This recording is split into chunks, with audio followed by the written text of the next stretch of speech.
કેમ છો બધા? મજામાં જશો? આજે આપણે નવી રેસીપી બનાવીશું રાજમા રાઈસ. મેં આને 2 થી 3 કલાક પલાળી રાખ્યા હતા, પછી સીટી લગાડીને એકદમ આમ બફાઈ જાય, તમે જોઈ શકો છો, આમ બફાઈ જાય, તમે જોઈ શકો છો, એકદમ આમ બફાઈ જાય એવા આપણે બાફી લેવાના છે. ત્યાર પછી મેં અહીંયા ડુંગળી લીધી છે, 4 ડુંગળી ક્રશ કરી નાખી છે, ટમેટાની પેસ્ટ બનાવી નાખી છે, અને મેં અહીંયા તેજપત્તા લીધા છે 2, અને લસણ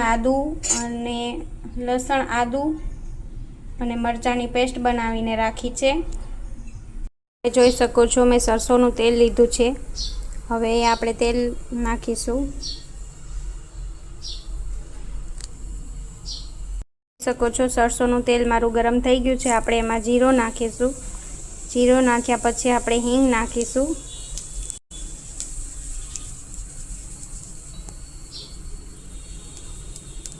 હિંગ નાખ્યા પછી આપણે જે ડુંગળી પીસીને રાખી હતી, કટ કરીને રાખી હતી, એ નાખીશું. ડુંગળી નાખ્યા પછી આપણે એમાં 2 તેજપત્તા જે છે એ નાખીશું, અને લસણ આદુની પેસ્ટ નાખીશું. તો આ લસણ આદુ અને મરચાંની પેસ્ટ નાખીશું, તમે જોઈ શકો છો. પછી તેને સરખી રીતે મિક્સ કરી દેવાનું. જોઈ શકો છો, મેં સરખી રીતે મિક્સ કરી દીધું છે. હવે આપણે એમાં ટમેટાની જે પેસ્ટ ક્રશ કરી હતી એ નાખીશું. 2 ટમેટા લીધા હતા, એની પેસ્ટ ક્રશ કરીને આપણે હવે એને પણ સરખી રીતે મિક્સ કરી દઈશું. ત્યાં 2 લાલ મરચાં નાખવાના, તમે જોઈ શકો છો. એને પણ સરખી રીતે હલાવી તમે જોઈ શકો છો. તો મેં અહીંયા સરખી રીતે બધું મિક્સ કરી દીધું છે. હવે ત્યાર પછી આપણે 1 ટમેટું હજી કટ કરીને નાખીશું. ત્યાર પછી જોઈ શકો છો, તેલ ઉપર આવી ગયું છે, એટલે આપણે હવે 1 ટમેટું નાખીશું કટ કરીને. એને પણ મિક્સ કરી સરખી રીતે.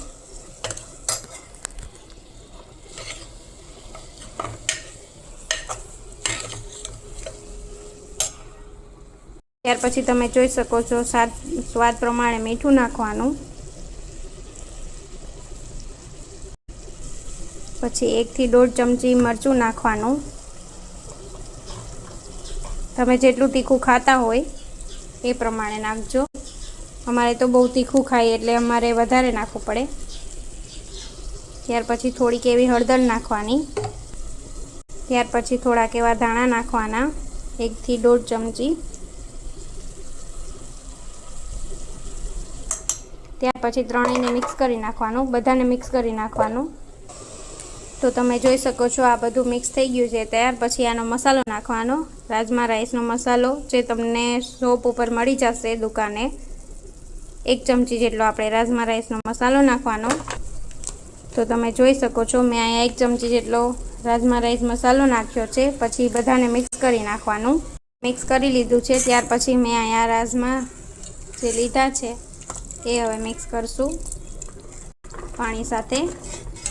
પછી તેને પણ સરખી રીતે મિક્સ કરી તમે જોઈ શકો છો, અહીંયા મેં મિક્સ કરી નાખ્યું છે. ત્યાર પછી થોડુંક પાણી નાખી આપણે તેને ઢાંકીને રાખશું 5 મિનિટ જેટલું. તો તમે જોઈ શકો છો, મેં અહીંયા પાણી નાખીને 5 મિનિટ જેવું ઢાંકીને રાખશું. ત્યાર પછી આપણે ગરમ મસાલો નાખશું. તમે જોઈ શકો છો, આપણા રાજમા રાઈસ રેડી છે. હવે આપણે એમાં થોડુંક એવો ગરમ મસાલો નાખીશું, અને થોડુંક મેં મેથી પાવડર નાખ્યું હતું.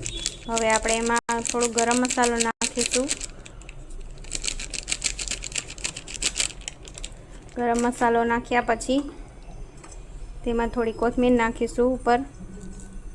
થઈ ગયા છે આપણા રાજમા રાઈસ રેડી. તમે ચોખા કે ભાત એની સાથે ખાઈ શકો છો. ફ્રેન્ડ્સ, તમને બહુ મસ્ત લાગશે ને તમને મજા આવશે, ને તમે ટેસ્ટ કરીને મને કહેજો કે તમને મારી આ રાજમા રાઈસ રેસીપી કેવી લાગી.